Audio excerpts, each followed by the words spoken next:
Biblia y oración.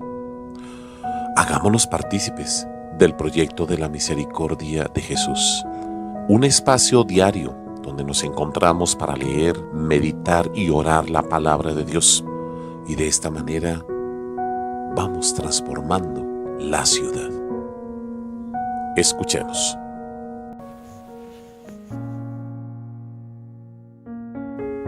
Miércoles 3 de abril de la octava de Pascua. Lectura del libro de los Hechos de los Apóstoles.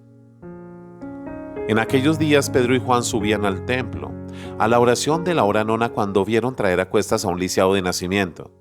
Solían colocarlo todos los días en la puerta del templo llamada Hermosa, para que pidiera limosna a los que entraban. Al ver entrar en el templo a Pedro y a Juan, les pidió limosna. Pedro, con Juan a su lado, se quedó mirándolo y le dijo: «Míranos». Clavó los ojos en ellos, esperando que le darían algo. Pero Pedro le dijo: «No tengo plata ni oro, pero te doy lo que tengo. En nombre de Jesucristo Nazareno, levántate y anda». Y agarrándolo de la mano derecha lo incorporó. Al instante se le fortalecieron los pies y los tobillos. Se puso en pie de un salto, echó a andar y entró con ellos en el templo por su pie, dando brincos y alabando a Dios. Todo el pueblo lo vio andando y alabando a Dios, y al caer en la cuenta de que era el mismo que pedía limosna, sentado en la puerta hermosa del templo, quedaron estupefactos y desconcertados ante lo que le había sucedido. Palabra de Dios. Te alabamos, Señor. Salmo 104. Que se alegren los que buscan al Señor. Den gracias al Señor, invoquen su nombre, den a conocer sus hazañas todos los pueblos. Cántele al son de instrumentos, hablen de sus maravillas. Gloríense de su nombre santo, que se alegren los que buscan al Señor. Recurran al Señor y a su poder, busquen continuamente su rostro. Estirpe de Abraham su siervo, hijo de Jacob su elegido. El Señor es nuestro Dios, Él gobierna toda la tierra.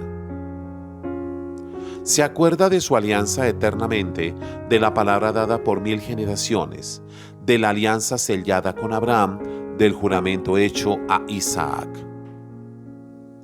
Que se alegren los que buscan al Señor.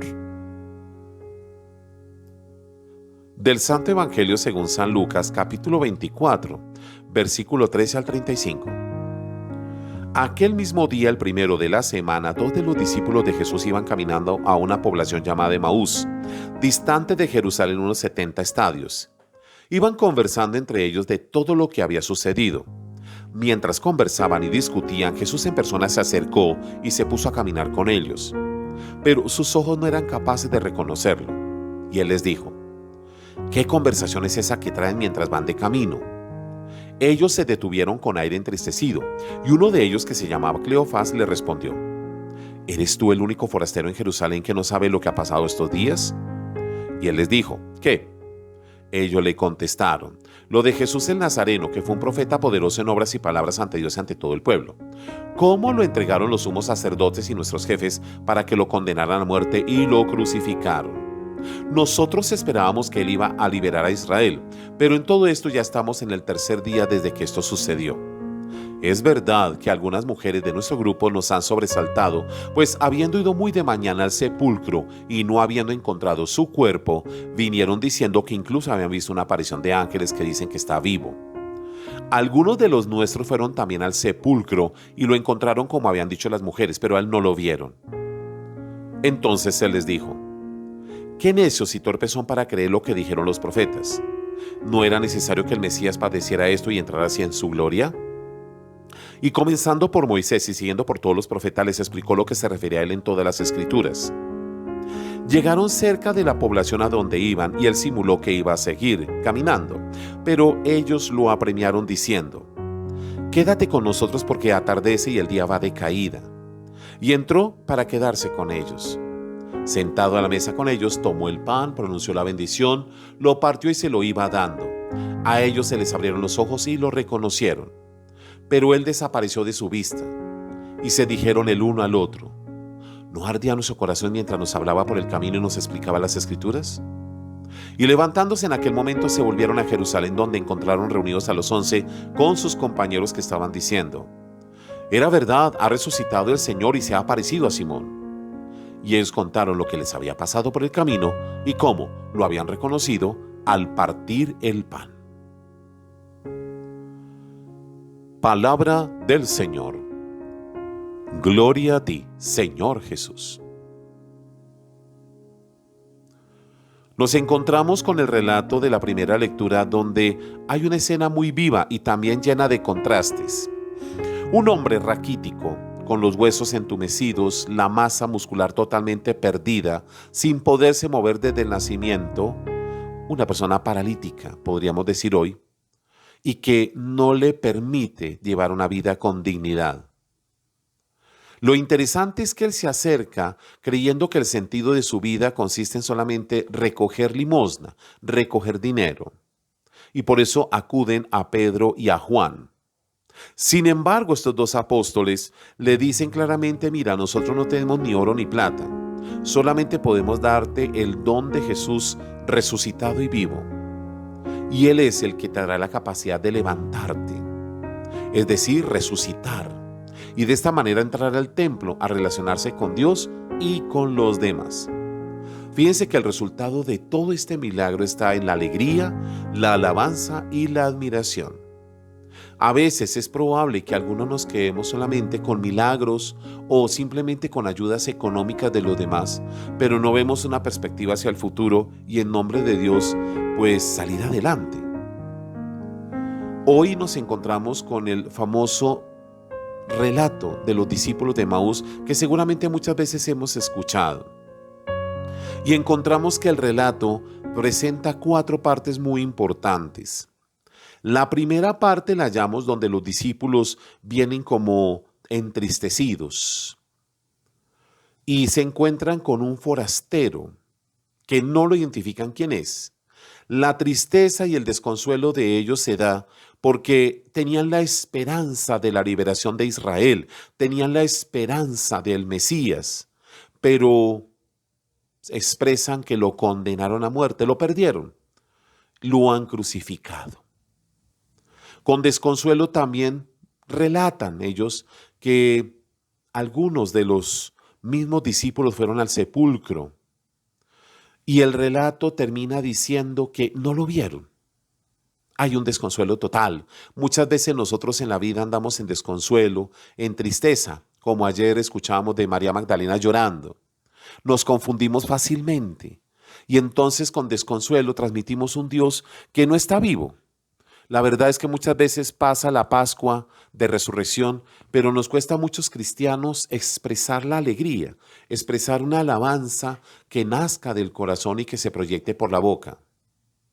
Pero el relato no se queda ahí. Pasemos a la segunda parte, y es la manera como el forastero habla con ellos, y es lo que podemos llamar evangelización y catequesis. Comienza esta parte diciendo lo necios y torpes que son. Cuando uno vive desconsolado en la vida se vuelve una persona torpe, comete torpezas y se deja llevar por sus mismas torpezas. Es así como el forastero da una catequesis desde Moisés, pasando por los profetas y llegando al mismo Jesús, a él mismo.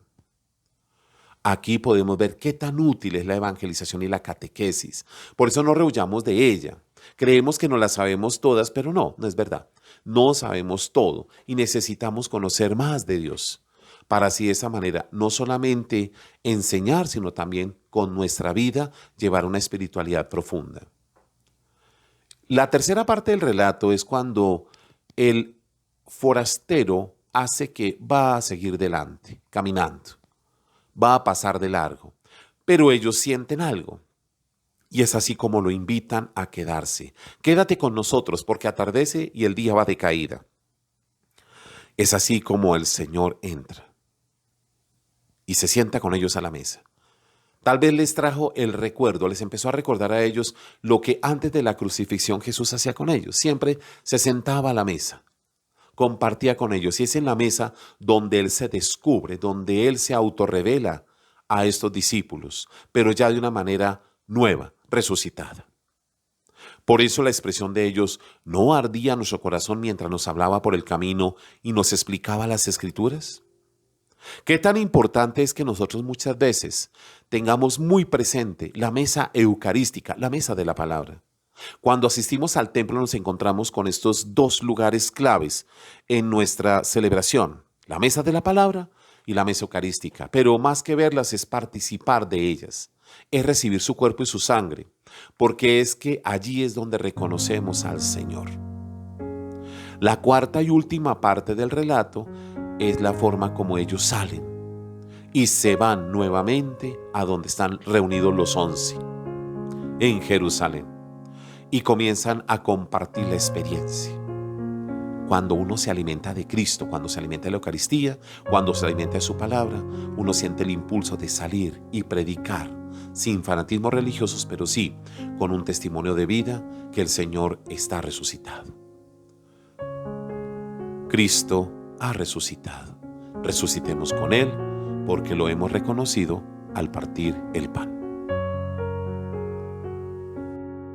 Padre nuestro que estás en el cielo, santificado sea tu nombre. Venga a nosotros tu reino, hágase tu voluntad, en la tierra como en el cielo. Danos hoy nuestro pan de cada día, perdona nuestras ofensas, como también nosotros perdonamos a los que nos ofenden. No nos dejes caer en la tentación y líbranos del mal. El Señor Dios te bendiga abundantemente, Padre, Hijo y Espíritu Santo, descienda sobre ti. Amén. María, Madre de la Iglesia, ruega por nosotros.